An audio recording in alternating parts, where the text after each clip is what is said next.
শহীদ বুদ্ধিজীবী দিবসে জাতির শ্রেষ্ঠ সন্তানদের স্মরণ, রাষ্ট্রপতি প্রধান উপদেষ্টার শ্রদ্ধা, দেশ গড়ার সুযোগ হাতছাড়া হতে না দেওয়ার শপথ। গণতন্ত্র হত্যার কারণেই আওয়ামী লীগের করুণ পরিণতি। শহীদ বুদ্ধিজীবীদের শ্রদ্ধা নিবেদনের পর মির্জা ফখরুল, বৈষম্যহীন বাংলাদেশ গড়ার প্রত্যয় রাজনীতিকদের। সম্পর্ক স্বাভাবিক রাখতে চাইলে শেখ হাসিনাকে ফেরত দিতে হবে মন্তব্য সার্জিসের।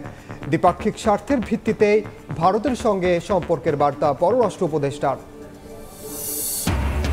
ফুলেল শ্রদ্ধায় সিক্ত প্রেম ও দ্রোহের কবি হেলাল হাফিজ। বাংলা একাডেমি ও জাতীয় প্রেস ক্লাবে জানাজা, চিরনিদ্রায় শায়িত শহীদ বুদ্ধিজীবী কবরস্থানে। পার্লামেন্টে অভিশংসিত হলেন দক্ষিণ কোরিয়ার প্রেসিডেন্ট। সাংবিধানিক আদালতে হবে অপসারণের চূড়ান্ত সিদ্ধান্ত, ইউল বিরোধীদের উচ্ছ্বাস।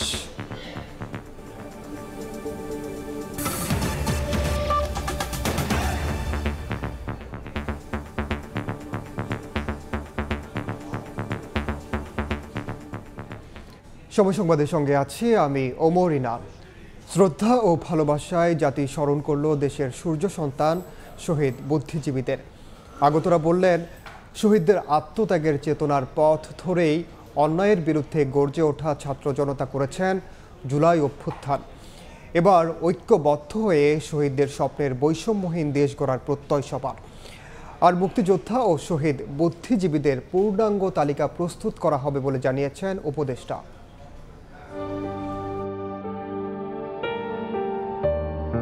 জীর্ণ জাতির বুকে স্বাধীনতার আশা জাগিয়ে মৌন মলিন মুখে অধিকারের ভাষা দেয়া শহীদ বুদ্ধিজীবীদের আত্মত্যাগের প্রতি শ্রদ্ধা জানাতে এই জনস্রোত।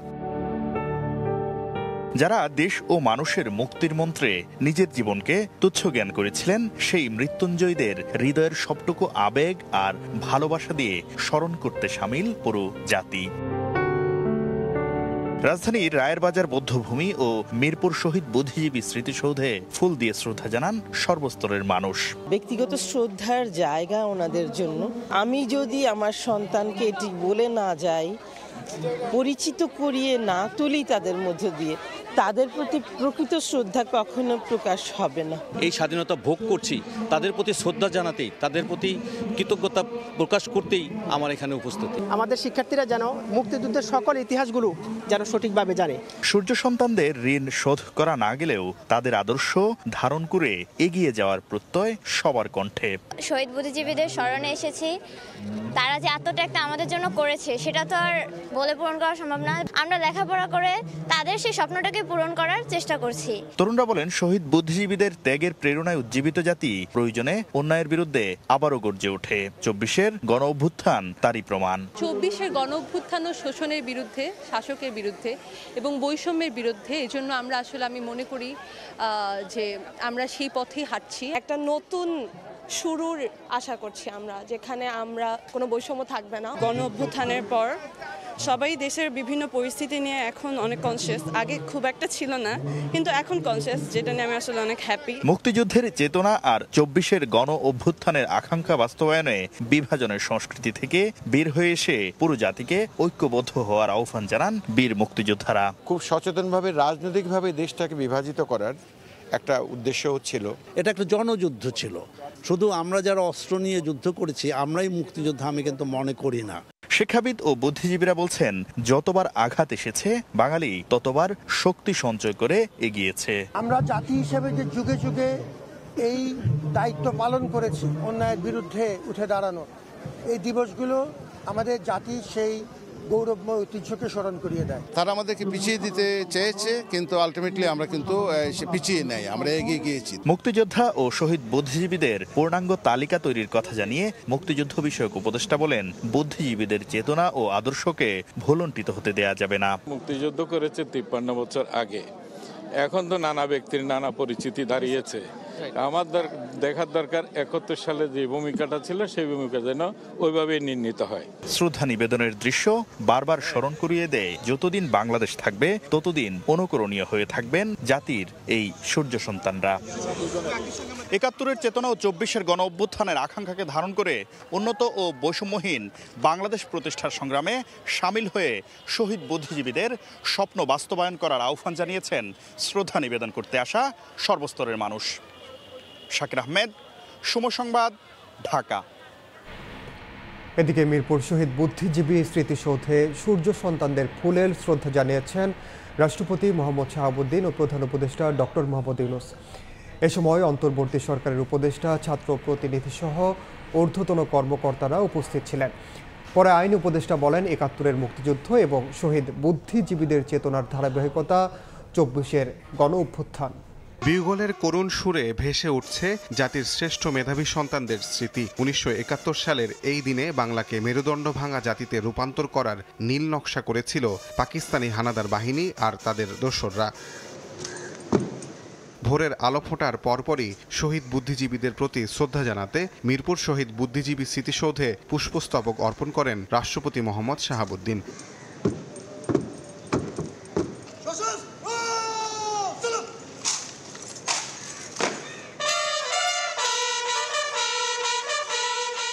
এরপরেই প্রধান উপদেষ্টা ডক্টর মোহাম্মদ ইউনূস শহীদ বুদ্ধিজীবীদের প্রতি শ্রদ্ধা নিবেদন করেন। তারা জাতির শ্রেষ্ঠ সন্তানদের স্মৃতির প্রতি গভীর শ্রদ্ধার অংশ হিসেবে সেখানে নীরবে কিছুক্ষণ দাঁড়িয়ে থাকেন।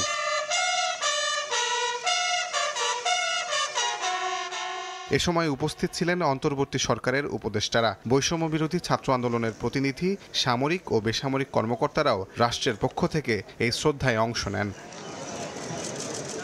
পরে আইন ও প্রবাসী কল্যাণ উপদেষ্টা আসিফ নজরুল সাংবাদিকদের বলেন, ৭১-এর মুক্তিযুদ্ধ এবং শহীদ বুদ্ধিজীবীদের চেতনার ধারাবাহিকতায় ২৪-এর গণ অভ্যুত্থান সংঘটিত হয়েছে। আমাদের যে ৭১-এর মুক্তিযুদ্ধ, আমাদের শহীদ বুদ্ধিজীবীরা আছেন, মুক্তিযোদ্ধারা আছেন, ওনারা যে স্বপ্ন, যে প্রত্যয় এবং যে ভালোবাসা, দেশের প্রতি ভালোবাসা নিয়ে যে সংগ্রামে ঝাঁপিয়ে পড়েছিলেন, সেটারই কন্টিনিউয়েশন ছিল আমাদের জুলাই গণ অভ্যুত্থান।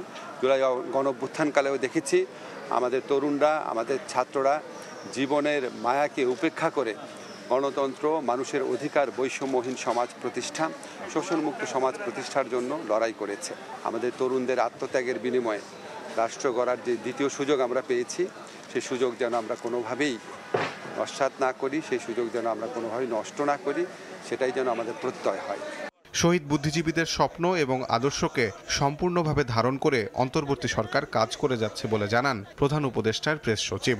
জুলাই গণ আন্দোলন, যে গণ অভ্যুত্থানের যারা ছিলেন, তারা পুরো শহীদ বুদ্ধিজীবীদের ড্রিম, তাদের আইডিয়ালস, তাদের যে দেশ গড়ার যে স্বপ্ন, আমরা পুরোপুরি এটা ধারণ করি এবং সেই লক্ষ্যে আমরা এগিয়ে যাচ্ছি। এই মুহূর্তে রায়েরবাজার বদ্ধভূমিতে আছেন সহকর্মী আতাউর কাউসার, সরাসরি যাচ্ছি তার কাছে। শহীদ দিবসে আজ দিনের আলো ফোটার পর থেকেই অগণিত মানুষ বুদ্ধিজীবী এই বদ্ধভূমিতে আসেন এবং তারা ফুল দিয়ে সেই শহীদদের, জাতির সেই বীর শহীদদের প্রতি তারা শ্রদ্ধা নিবেদন করেন।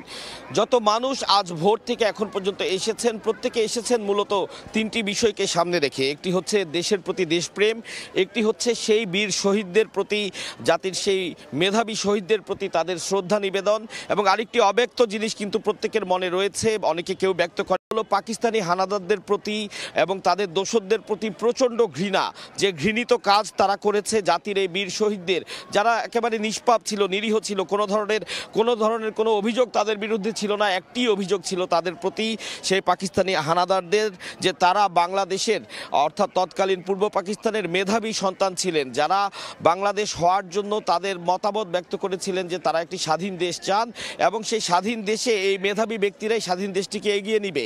তো সেই স্বাধীন দেশটিকে যাতে মেধাবী ব্যক্তিরা এগিয়ে নিতে না পারে, অর্থাৎ মেধাশূন্য করার জন্যই এই অপতৎপরতা তারা চালাচ্ছিল, এবং যার প্রেক্ষিতে 14ই ডিসেম্বর রাতেই তাদেরকে হত্যা করা হয় নৃশংসভাবে। যাদেরকে বাসা থেকে নিয়ে আনা হয়েছিল, কাউকে 1 ঘন্টার কথা বলে, কাউকে আধা ঘন্টার কথা বলে, কিন্তু পরবর্তীতে 16ই ডিসেম্বরের পরে এই বদ্ধভূমির পাশে তাদের মরদেহ পাওয়া যায়, নৃশংসভাবে যাদেরকে হত্যা করা হয়েছিল। তো জাতির সেই বীর শহীদদের কিন্তু মানুষ ভুলেনি, তাদেরকে প্রচণ্ড সম্মান দিয়েই মানুষ মনে রাখে, এবং একই সাথে প্রচণ্ড ঘৃণার সাথে সেই পাকিস্তানি হানাদারদের এবং দোসরদের এই গত 53 বছর ধরে, 54 বছরে পড়লো, সেই এই পুরো সময়টি ধরে কিন্তু পাকিস্তানি হানাদারদের এবং তাদের দোসরদের প্রতি মানুষের প্রচণ্ড ঘৃণা তারা ব্যক্ত করেছেন, এবং এই বিশেষ দিনগুলোতে তা আরও বেশি পরিস্ফুটিত হয় মানুষের মনে, এবং তা আরও তাদের বাক্যে এবং কথায় বেশি করে ফুটে ওঠে। পাকিস্তানি হানাদার বাহিনী যে অপতৎপরতা চালিয়েছিল, যে ঘৃণিত কাজ তারা করেছিল, তা ঘৃণা প্রতি বছর বিভিন্ন দিবসে তারা ব্যক্ত করেন এবং আজ যেমনটিও করেছেন আবার অনেকেই, এবং একই সাথে শ্রদ্ধা জানিয়েছেন সেই বীর শহীদদের প্রতি। এখনও অনেক মানুষ আমরা দেখছি আসছেন, অনেকের হাতেই ফুল আছে, তারা ফুল দিয়ে জাতির সেই বীর শহীদদের শ্রদ্ধা জানাচ্ছে। এই ছিল আজ জাতীয় বুদ্ধিজীবী দিবসে বধ্যভূমি থেকে সর্বশেষ তথ্য আমার কাছে। সরাসরি যুক্ত ছিলাম রাজধানীর রায়েরবাজারের বধ্যভূমিতে। 1971 সালের এই দিনে বেছে বেছে দেশের শিক্ষক, চিকিৎসক, লেখক, শিল্পী ও সাংবাদিক সহ বাঙালি জাতির সূর্য সন্তানদের হত্যা করে পাকিস্তানি হানাদার বাহিনী। স্বজনরা বলছেন, হত্যাকাণ্ডে জড়িতরা আদালতে দোষী সাব্যস্ত হলেও রায় কার্যকর না হওয়া হতাশাজনক। শহীদ বুদ্ধিজীবীদের পূর্ণাঙ্গ তালিকা তৈরির পরামর্শ দিয়েছেন ইতিহাসবিদরা। ওমর ফারুকের ছবিতে শাকির আহমেদের আরও একটি রিপোর্ট।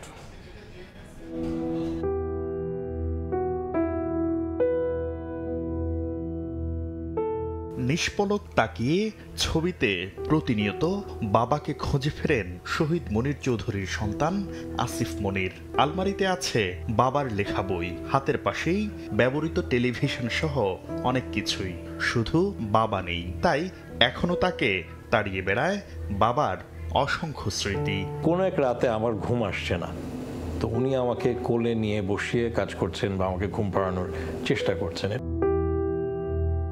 1971 সালের 14 ডিসেম্বর দুপুরে রাজধানীর সেন্ট্রাল রোডের বাসা থেকে ধরে নিয়ে যাওয়া হয় ঢাকা বিশ্ববিদ্যালয়ের সুনামধন্য এই শিক্ষক, নাট্যকার ও ভাষাবিদকে। পরে অজ্ঞাত স্থানে নির্মম নির্যাতন শেষে হত্যা করা হয়। বারবারই বলছিল যে স্যার আমাদের সাথে একটু আসতে হবে। এরকম যখন কয়েকবার বলছে, একটা পর্যায়ে আমার বাবা একটু উত্তেজিত হয়ে বলেছেন, তোমরা যে যেতে বলছো তোমাদের সাথে কোনো ওয়ারেন্ট আছে? তো এই ওয়ারেন্টের কথা শোনার সাথে সাথেই একজন তরুণ, তারা একটু শালের মতো পেঁচানো ছিল, ঝট করে শালটা সরিয়ে দেখা গেল তার হাতে একটা বন্দুক, আমার বাবার পেছনে এসে বন্দুকটা ধরলো। বাবার শরীরটা একটু কেঁপে উঠলো তখন, এবং তারপর আমার চাচাকে উনি বললেন যে রুশো যাই তাহলে, এরকম একটা, এটি ছিল ওনার শেষ কথা।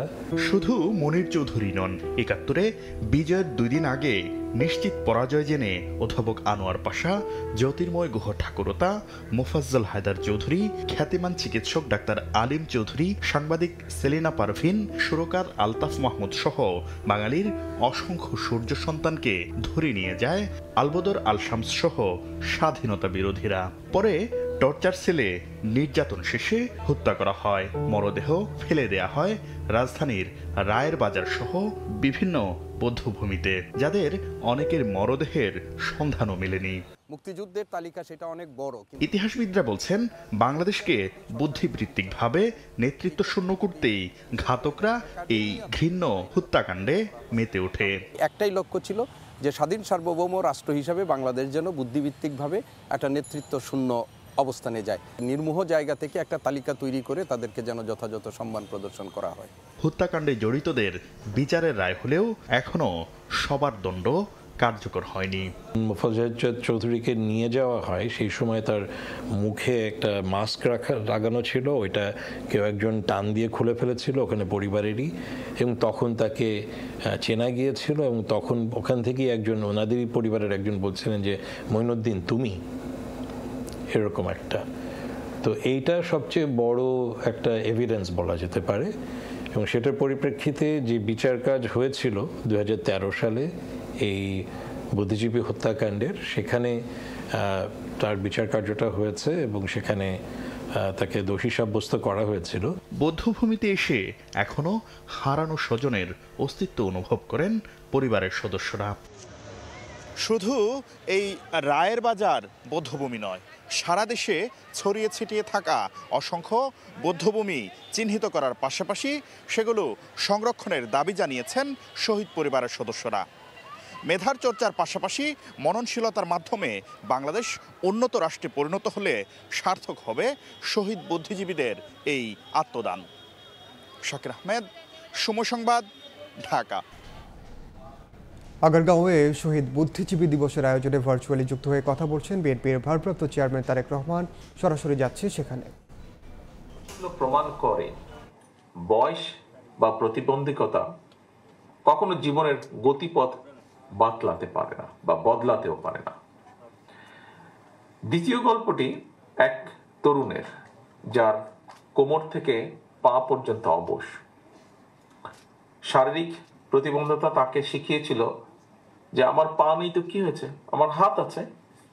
তিনি নিজের পছন্দের শখের কাজ, কাঠের শিল্পকলা, বিভিন্ন জিনিস তৈরির মাধ্যমে নিজের প্রতিভা প্রকাশ করতে শুরু করেন। পা নেই তো কি হয়েছে, হাত আছে, এবং হাতের নিপুণ কাজে তিনি অসাধারণ কাঠের পণ্য তৈরি করেন যা স্থানীয় বাজারে বিক্রি হয় এবং দেশ জুড়ে তার হাতের কাজের জুড়ি বিখ্যাত।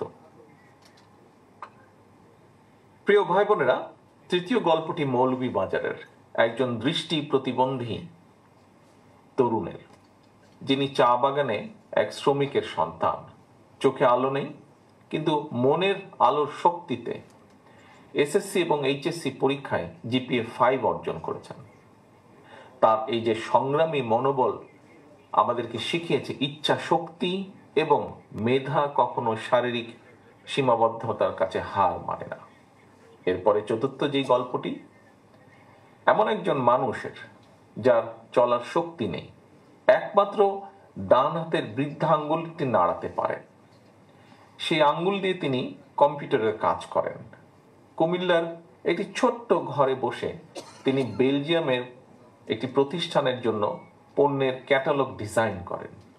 একক প্রচেষ্টায় মানুষটি নিশ্চিত করে চলেছেন অর্থনৈতিক মুক্তি এবং সামাজিক অগ্রযাত্রা। এই যে চারজন ব্যক্তি আমাদেরকে দেখিয়েছেন যে প্রকৃত সক্ষমতা শরীর দিয়ে নয়, মনের জোর, ইচ্ছা শক্তি এবং কঠোর পরিশ্রম দিয়ে মাপা হয়। তাদের গল্প আমাদেরকে শিখিয়েছে বাধা শুধু একটি শব্দ যা চেষ্টার মাধ্যমে জয় করা সম্ভব। আমাদের দায়িত্ব তাদের লড়াইকে সম্মান জানানো, তাদের পাশে দাঁড়ানো। আমরা এমন একটি বাংলাদেশ গড়তে চাই বা গড়ার পরিকল্পনা করি যেখানে প্রতিটি মানুষ তার সীমাবদ্ধতাকে জয় করে নিজের স্বপ্ন পূরণের সুযোগ পাবেন। শারীরিক চ্যালেঞ্জ মোকাবেলা করেও যারা নিজ উদ্যোগে অর্থনীতিতে অবদান রাখছেন, তাদের বিজয়ের গল্প আমাদের আলোর পথ দেখায়। আমি একজন রাজনৈতিক কর্মী হিসাবে আপনাদেরকে প্রতিশ্রুতি দিতে চাই, আগামীর বাংলাদেশে শারীরিক সীমাবদ্ধতার কারণে যেন কাউকে বৈষম্যের শিকার না হতে হয়, পিছিয়ে না রাখে। সেই বহুমুখী উদ্যোগ নিয়ে জীবন যুদ্ধে বিজয়ের অজস্র প্রেরণাদায়ী গল্প সৃষ্টি করা হবে। একসাথে কাজ করে আমরা একটি সমাজ গড়ে তুলতে চাই, গড়ে তোলার পরিকল্পনা করি, ইচ্ছা রাখি, প্রত্যাশা রেখে, যেখানে প্রতিটি মানুষ তার পূর্ণ সম্ভাবনায় পৌঁছতে পারবে ইনশাআল্লাহ। প্রিয় ভাই বোনেরা, গত 16 বছর ধরে আমরা এমন একটি বাংলাদেশে বসবাস করেছি যেখানে আমাদের প্রাপ্য নাগরিক অধিকার বা স্বাধীনতা একে একে কেড়ে নেওয়া হয়েছে। সমাজের প্রতিটি শ্রেণী ও পেশার মানুষ রাষ্ট্রীয় সহায়তা থেকে হয়েছেন বঞ্চিত, এবং আপনারাও তার ব্যতিক্রম নন। এর ফলে আপনাদের জীবনের মান উন্নয়ন প্রয়োজনীয় পদক্ষেপ গ্রহণ করা হয়নি, যা ব্যক্তিগতভাবে আমি অনুভব করি। আমি আপনাদের এতটুকু বলতে চাই, আমি এবং আমার দল, একটু আগে মহাসচিব সাহেব ওনার বক্তব্যে উল্লেখ করেছেন, বাংলাদেশ জাতীয়তাবাদী দল বিএনপি জনগণের সমর্থনে রাষ্ট্র পরিচালনার দায়িত্ব পেলে আমাদের সর্বোচ্চ চেষ্টা থাকবে, আমরা সব সময় আপনাদের পাশে থাকব। আমি বিশ্বাস করি আপনারা কেউ প্রতিবন্ধী নন, বরং আপনারা সকলে বিশেষভাবে সক্ষম নাগরিক। আপনাদের প্রত্যেকের রয়েছে অসীম সক্ষমতা। নির্বাচিত বিএনপি সরকার নিশ্চিত করার চেষ্টা করবে অবশ্যই দেশের অন্যান্য সকল নাগরিকের মতন আপনাদের নাগরিক অধিকার ও সুযোগ সুবিধা সঠিকভাবে এবং সমানভাবে পৌঁছে দেওয়ার। আপনাদের চিকিৎসা, শিক্ষার সুযোগ, চাকরির ক্ষেত্রে সমান সুযোগ এবং দেশের প্রতিটি স্থাপনা ও যাতায়াত ব্যবস্থাকে আপনাদের জন্য অ্যাক্সেসেবল করে গড়ে তোলার সর্বোচ্চ চেষ্টা আমাদের থাকবে। আজকে আপনাদের এখানে যারা বক্তব্য রেখেছেন তার থেকে আমি উপলব্ধি করছি যে আমাদের হয়তো মনে হয় বাংলাদেশের আমার যেটা মনে হয়েছে আপনাদের যারা বক্তব্য রেখেছেন সকলের কথা থেকে, আমাদের এই মুহূর্তে বাংলাদেশে অনেক কিছুই এখনো আপনাদের জন্য ফেয়ার নয়। অনেক জায়গায় আপনাদের অ্যাক্সেস দেওয়া হয় না, প্রয়োজনীয় সুযোগ সুবিধা থেকে বঞ্চিত করা হচ্ছে এবং হয়তো উপেক্ষিত হয় আপনারা অনেক ক্ষেত্রে। আপনাদের এই অনুভূতিগুলিকে আমি গভীর শ্রদ্ধা ভরে স্মরণ করছি এবং এগুলো সমাধানে আমরা আমাদের দলের থেকে অঙ্গীকারবদ্ধ। নতুন আইন প্রণয়ন, বিদ্যমান আইনের সঠিক বাস্তবায়ন, বরাদ্দকৃত অর্থের পরিমাণ বৃদ্ধি কিংবা সেই অর্থের সুষম বন্টন, যেভাবেই হোক আমাদের চেষ্টা থাকবে আপনাদের অধিকার ও সুযোগগুলোকে নিশ্চিত করার। আমাদের লক্ষ্য, আগেই বলেছি, এমন একটি বাংলাদেশ গড়ে তোলা যেখানে প্রত্যেকের জন্য সমান ন্যায্যতা এবং একটি ফেয়ার শেয়ার নিশ্চিত করা। আগারগাঁওয়ে শহীদ বুদ্ধিজীবী দিবসের আয়োজনে বক্তব্য রাখছেন বিএনপির ভারপ্রাপ্ত চেয়ারম্যান তারেক রহমান। আমরা এতক্ষণ সরাসরি যুক্ত ছিলাম সেখানে। বাংলাদেশের সঙ্গে সুসম্পর্ক চাইলে শেখ হাসিনাকে ফেরত দিতে হবে ভারতকে। ছাত্র জনতার অভ্যুত্থানে রাজশাহী বিভাগের ৪৬ শহীদ পরিবারকে ৫ লাখ টাকা করে আর্থিক সহায়তা দিয়ে মন্তব্য করেন জুলাই শহীদ স্মৃতি ফাউন্ডেশনের সাধারণ সম্পাদক সার্জিস আলম। বলেন, অভ্যুত্থানের চেতনার সঙ্গে বেইমানি করলে কাউকে ছাড় দেওয়া হবে না। আমরা স্বরাষ্ট্র মন্ত্রণালয়, আমাদের যে বিচারিক প্রক্রিয়ার যে মন্ত্রণালয় রয়েছে, সংশ্লিষ্ট সকল মন্ত্রণালয়কে একটি কথা বলে দিতে চাই, যে ভাই তার জীবন দিয়ে নতুন বাংলাদেশ এনে দিয়েছে, যেই ভাইয়ের জীবনের বিনিময়ে আজকে ওই চেয়ারগুলোতে আপনি বসে রয়েছেন, আমার ওই ক্ষত বিক্ষত বুক নিয়ে যে বাবা মা ভাই বোন যে সহধর্মিণী বেঁচে রয়েছে, তাদের চোখের সামনে, তাদের ক্ষত বিক্ষত ওই কলিজার সামনে আপনারা কোনোদিন 4 মাস পরে তাদের লাশ উত্তোলন করতে পারেন না। এ সময় ভারত ইস্যুতে সার্জিস বলেন, বাংলাদেশের সঙ্গে সুসম্পর্ক চাইলে শেখ হাসিনাকে ফেরত দিতে হবে ভারতকে। যদি এই বাংলাদেশের সাথে আপনাদের সম্পর্ক স্থাপন করতে চান, খুনি হাসিনাকে বাংলাদেশে ফিরিয়ে দিন। খুনি হাসিনার বিচার এই বাংলাদেশের মানুষ করবে। শনিবার রাজশাহী জেলা শিল্পকলা একাডেমিতে জুলাই শহীদ স্মৃতি ফাউন্ডেশনের পক্ষ থেকে ৪৬ শহীদ পরিবারকে আর্থিক সহায়তা দেওয়া হয়। সময় সংবাদ, রাজশাহী। এদিকে দুদেশের স্বার্থের ভিত্তিতেই ভারতকে সম্পর্ক উন্নয়নের বার্তা দেওয়া হয়েছে বলে জানিয়েছেন পররাষ্ট্র উপদেষ্টা তৌহিদ হোসেন। দুপুরে নরসিংদীর বেলাবতে মতবিনিময় সভায় তিনি আরও বলেন, সরকারের লক্ষ্য হলো একটি নিরপেক্ষ ও সঠিক নির্বাচনের মাধ্যমে ক্ষমতা হস্তান্তর করা। সব দেশের সাথে সুসম্পর্ক চাই, সমতার ভিত্তিতে, সম্মানের ভিত্তিতে। অনেকে ভারতের সাথে সম্পর্ক নিয়ে প্রশ্ন তোলেন, যেহেতু এক ধরনের একটা অস্বস্তি এই সরকার পরিবর্তনের পরে ছিল। আমি আপনাদেরকে এটুকু বলতে চাই, আমাদের পক্ষ থেকে আমরা খুব স্পষ্ট বার্তা দিয়েছি যে আমরা ভালো সম্পর্ক চাই, দুই পক্ষের স্বার্থের ভিত্তিতে। আমি আশা করি যে এই অস্বস্তি কেটে যাবে, আমরা সবার সাথেই ভালো সম্পর্ক প্রতিষ্ঠা করতে পারব। ঢাকা নয়াদিল্লির শীতল সম্পর্ক দ্রুত উজ্জীবিত করার তাগিদ দিচ্ছেন ভারতের বিশিষ্টজনরা। তাদের অভিযোগ, কিছু অতি উৎসাহী রাজনৈতিক শক্তি সামাজিক মাধ্যম ব্যবহার করে দুদেশের সাধারণ মানুষের মাঝে বিভেদ তৈরির চেষ্টা করছে। রাজনৈতিক দৃষ্টিতে নয়, বরং দুদেশের জনগণের সঙ্গে সম্পর্ক উন্নয়নে জোর দেওয়ার দাবিও জানাচ্ছেন ভারতীয়রা। বিশ্বজিৎ দাসের ক্যামেরায় বিস্তারিত জানাচ্ছেন সুব্রত আচার্য। ভারত বাংলাদেশিদের জন্য সব ধরনের ভিসা বন্ধ রেখেছে। এতে প্রায় ঝিমিয়ে পড়েছে ভারতের বাংলাদেশি পর্যটক নির্ভর ব্যবসা বাণিজ্য। আগের তুলনায় কমছে আমদানি রপ্তানিও। সোশ্যাল মিডিয়া থেকে শুরু করে রাস্তাঘাট বা টেলিভিশন চ্যানেলে বাংলাদেশের সরকারকে, বাংলাদেশের মানুষকে আমাদের কথা বলতে হবে, বাংলাদেশের মানুষরা আমাদের কথা বলবে। এটা আমাদের কাছে একদম কাম্য নয়। দুদেশের সাধারণ মানুষ কখনোই চায় না এই মনোমালিন্য থাকুক বা বিভেদ থাকুক। ভারতের বিশিষ্টজনরা মনে করেন, এই অবস্থা চলতে থাকলে দীর্ঘমেয়াদে দুই দেশের সাধারণ মানুষ ক্ষতিগ্রস্ত হবেন। প্রতিবেশী দুই দেশের সম্পর্ক উন্নয়নে তাগিদও তাদের। বড় ব্যবসায়ীরা কিন্তু 1 বছর, 1.5 বছর, 2 বছর ধরে ধাক্কাটা সামাল দিতে পারে, কিন্তু ছোট ব্যবসায়ী যারা আছে, ক্ষুদ্র ব্যবসায়ী, তারা কিন্তু 3-4 মাস কিন্তু বিপদে পড়লে তাদের কিন্তু এক্সিস্টেন্স অর্থাৎ টিকে থাকাটাই হচ্ছে একটা বড় জিজ্ঞাসা চিহ্নের সামনে চলে আসে।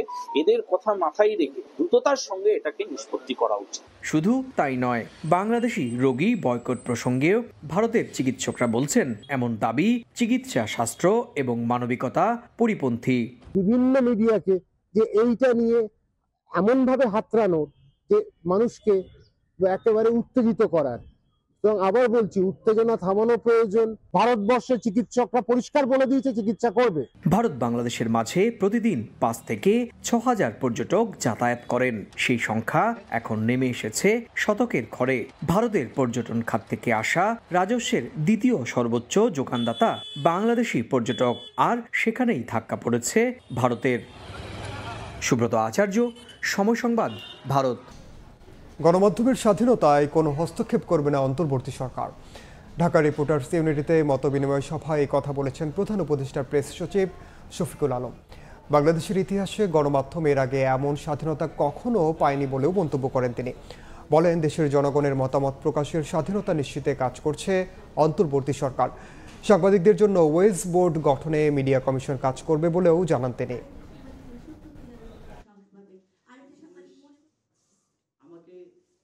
আমরা এমন একটা বাংলাদেশ চাই যেই বাংলাদেশে কোনো জার্নালিস্ট তার নিউজ কভার করতে যেন আহত না হন। এই যে আহত না হওয়াটা, এটার যেমন গভর্নমেন্টের একটা দায় আছে বা সিকিউরিটি ফোর্সেসের যেমন দায় আছে, সে যাতে নির্বিচারে গুলি না করে, ক্রাউড কন্ট্রোলের হোক আর যেই ইয়েতেই হোক। আর একই সাথে যারা সংবাদপত্র চালান ওনার, তাদের একটা বড় দায় আছে। যারাই সংবাদপত্র চালাবেন, যারাই টেলিভিশন স্টেশন চালাবেন, যারাই ওয়েবসাইট চালাবেন, তারা যাদেরকে রাস্তায় পাঠান ক্রাউডকে কভার করার জন্য, কোনো হোস্টাইল এনভায়রনমেন্ট কভার করার জন্য, তারা যেন সেফটি গিয়ার রাখেন। আওয়ামী সরকারের আমলে কোনো গ্যাস কূপ খনন না করে বাপেক্সকে বসিয়ে রাখা হয়েছিল। এখন কূপ খনন করা হচ্ছে। গ্যাস সংকট কেটে গেলে সারের ঘাটতি থাকবে না। দুপুরে নরসিংদীর ঘোড়াশাল পলাশ ইউরিয়া সার কারখানা পরিদর্শন শেষে কথা বলেছেন শিল্প উপদেষ্টা আদিলুর রহমান খান। আমরা তো গ্যাস সংকটের মধ্যেই আছি, কারণ গ্যাস তো গত 15.5 বছর নতুন করে খনন করা হয়ই নাই। বাপেক্সকে বসিয়ে রাখা হয়েছিল। এখন ভোলাতে কিছু গ্যাস পাওয়া গেছে, বাপেক্সের উদ্যোগে আবার গ্যাস খননের চেষ্টা হচ্ছে। আমরা যদি গ্যাস পাই তাহলে সেই সংকটটা চলে যাবে। প্রচণ্ড শীতে জবুথবু দেশের বিভিন্ন এলাকা আজ দেশের সর্বনিম্ন তাপমাত্রা রেকর্ড করা হয়েছে চুয়াডাঙ্গায় 8.7 ডিগ্রি সেলসিয়াস। হিমেল বাতাসের সঙ্গে যুক্ত হয়েছে ঘন কুয়াশা। সবচেয়ে বেশি বিপাকে পড়েছেন শ্রমজীবী মানুষ। ভোরের সূর্য উঠলেও অনেক বেলা পর্যন্ত তার দেখা মিলছে না। ঘন কুয়াশায় ঢেকে আছে আশপাশ। হিমেল হাওয়ায় আরও বেড়েছে শীতের তীব্রতা। পঞ্চগড়, রাজশাহী, যশোর ও চুয়াডাঙ্গার ওপর দিয়ে মৃদু শৈত্যপ্রবাহ বয়ে যাচ্ছে। সকালে দেশের সর্বনিম্ন তাপমাত্রা রেকর্ড করা হয়েছে চুয়াডাঙ্গায় 8.7 ডিগ্রি সেলসিয়াস। এতে বিপর্যস্ত হয়ে পড়েছে জনজীবন। ঠান্ডার কারণে বাইরে মানুষের উপস্থিতি তুলনামূলক কম। শীতের কারণে গাড়ি চলা অসুবিধা, কুয়াশা দেখা যায় না। ঘন কুয়াশার কারণে নীলফামারীর সৈয়দপুর বিমানবন্দরে ব্যাহত হচ্ছে বিমান চলাচল। সকালের ফ্লাইটগুলো নামছে অনিয়মিতভাবে, নেমে এসেছে দৃষ্টিসীমা। এদিকে তীব্র শীতে সবচেয়ে বিপাকে পড়েছেন ছিন্নমূল ও শ্রমজীবী মানুষ। একদিকে ঘর থেকে বের হওয়া কষ্টের, অন্যদিকে ঘরের বাইরে কাজ তেমন মিলছে না। গরম কাপড়ে মুড়িয়েও ভোগান্তিতে পরিবহন চালকরা। আবহাওয়া বিভাগের তথ্য মতে আগামী 24 ঘন্টায় সারা দেশে দিনের তাপমাত্রা কিছুটা বাড়লেও কমবে রাতের তাপমাত্রা। এছাড়া দেশের বিভিন্ন এলাকায় মধ্যরাত থেকে দুপুর পর্যন্ত মাঝারি থেকে ঘন কুয়াশা পড়তে পারে। মনিরুজ্জামান প্রান্ত, সময় সংবাদ। খেলার খবর। উইন্ডিজের বিপক্ষে ওয়ানডে সিরিজ হারলেও ব্যাটারদের রানে ফেরা আশাবাদী করছে বাংলাদেশ টিম ম্যানেজমেন্টকে। এই ধারাবাহিকতা বজায় থাকলে টি-20তে ভালো করা সম্ভব বলে মনে করেন দলের সিনিয়র ক্যাম্পেইনার সৌম্য সরকার। ওয়ানডে সিরিজে বোলাররা আশানুরূপ পারফরমেন্স না করলেও সেটা নিয়ে চিন্তিত নয় টাইগাররা। তাসকিন হাসানদের সঙ্গে তরুণ রিপন মণ্ডলের ওপর পূর্ণ আস্থা আছে সবার। পাশাপাশি রংপুর রাইডার্সের হয়ে গ্লোবাল টি-20 জয়ের অভিজ্ঞতাও এখানে কাজে লাগবে বলে বিশ্বাস সৌম্যের। ক্রিকেটে বাংলাদেশের প্রিয় ফরম্যাট কোনটা? প্রশ্নটার উত্তর সবারই জানা, ওয়ানডে। কিন্তু রঙিন পোশাকের এই ফরম্যাটেই অনেকদিন ধরে খাবি খাচ্ছে লাল সবুজ জার্সিধারীরা। ঘর কিংবা পরের মাঠ, কোথাও সাফল্য ধরা দিচ্ছে না টাইগারদের। সিনিয়র ক্রিকেটারদের অনুপস্থিতি, তরুণদের এখনও আশানুরূপ পারফরমেন্স না করা আর ধারাবাহিকভাবে ব্যাটারদের রানে না থাকাটাকেই কারণ হিসেবে মনে করেন সবাই, যার বড় উদাহরণ উইন্ডিজের বিপক্ষে ওয়ানডে সিরিজ। কিন্তু সৌম্য সরকারের চিন্তাটা একটু ভিন্ন। ক্যারিবিয়ান দ্বীপপুঞ্জে দল অসহায় আত্মসমর্পণ করলেও এক ম্যাচে ৩০০ এবং আরেকটিতে ৩০০ ছুঁই ইনিংস আশাবাদী করছে তাকে। ব্যাটারদের উইলোতে রান ফিরে আসায় টি-20তে ভিন্ন ফলাফল আশা করছেন এই বাঁহাতি ওপেনার। নর্মালি ওয়ানডে ক্রিকেটে আমরা বরাবর ভালো খেলে আসছিলাম, কিন্তু লাস্ট দু একটা সিরিজ আমাদের ভালো যায়নি। তারপরে তার মধ্যে একটা ভালো জিনিস আছে যে আমরা ব্যাটসম্যানরা অ্যাটলিস্ট ৩০০ রান করছি, এটাও একটা ভালো দিক। আমরা আশা করি যে তাদেরকে আমরা আরামসে বিট করতে পারবো এবং তারা টি-20তে ভালো টিম, ওদের থেকে মনোযোগ দিতে হবে। আমরা আমাদের বেস্টটা দেওয়ার চেষ্টা করলে আমরা ম্যাচ উইন করতে পারবো। উইন্ডিজের সাদা পোশাকে বোলাররা দারুণ করলেও রঙিন পোশাকে বড্ড বর্ণহীন ছিল এই ডিপার্টমেন্ট, যে কারণে বড় রান আসলেও ডিফেন্ড করা যায়নি সেগুলো। কিন্তু বিষয়টিতে মোটেও চিন্তার কিছু দেখছেন না সৌম্য। তাসকিন হাসানের সঙ্গে নতুন ডাক পাওয়া রিপন মণ্ডলের উপর পূর্ণ আস্থা আছে তার। আমাদের বলাররা সবসময় ভালো করে আসতেছিল, এই সিরিজটাতে হয়তো একটু তারা স্ট্রাগল করছে। আমার কাছে মনে হয়, আশা করি তারা সামনে টি-20তে কামব্যাক করবে। অ্যান্ড তার পাশাপাশি আমরা ব্যাটসম্যানরা যারা রান করছিলাম বা রান করছে সবাই, যেহেতু আমরা ওয়ানডেতে ৩০০ রান করছি, এইখানে যদি তারা সেটা ধারাবাহিক বজায় রাখতে পারে তো বলার আর ব্যাটসম্যান মিলে ভালো টুর্নামেন্ট হবে। সংক্ষিপ্ত ফরম্যাটের এই সিরিজ শুরুর আগে বাংলাদেশের জন্য বড় টোটকা হতে পারে রংপুর রাইডার্সের গ্লোবাল টি-20 জয়। সৌম্যের বিশ্বাস, ভেন্যু ভিন্ন হলেও সে দলের আফিফ রিশাদদের অভিজ্ঞতা কাজে লাগবে সেন্ট ভিনসেন্টেও। গ্লোবাল টি-20 খেলেছি, তো কিছু ম্যাচ খেলারও সুযোগ হয়েছে আমার জন্য, একটা ভালো অপরচুনিটি ছিল, ওখানে একটা ভালো টুর্নামেন্ট গেছে। অ্যান্ড কাল পরশু থেকে আমাদের টি-20 সিরিজ শুরু হচ্ছে। বাংলাদেশ উইন্ডিজ টি-20 সিরিজের প্রথম ম্যাচ 16 ডিসেম্বর ভোর 6টায়। নিয়ন মোহাইমিন, সময় সংবাদ। এ পর্যায়ে শীর্ষ সংবাদগুলো জানিয়ে দিচ্ছি আরেকবার।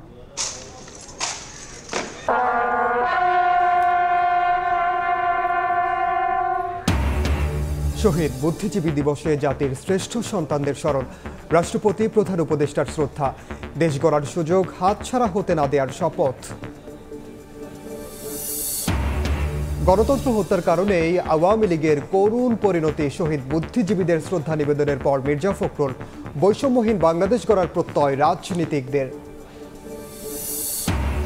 এবং সম্পর্ক স্বাভাবিক রাখতে চাইলে শেখ হাসিনাকে ফেরত দিতে হবে মন্তব্য সার্জিসের। দ্বিপাক্ষিক স্বার্থের ভিত্তিতেই ভারতের সঙ্গে সম্পর্কের বার্তা পররাষ্ট্র উপদেষ্টার।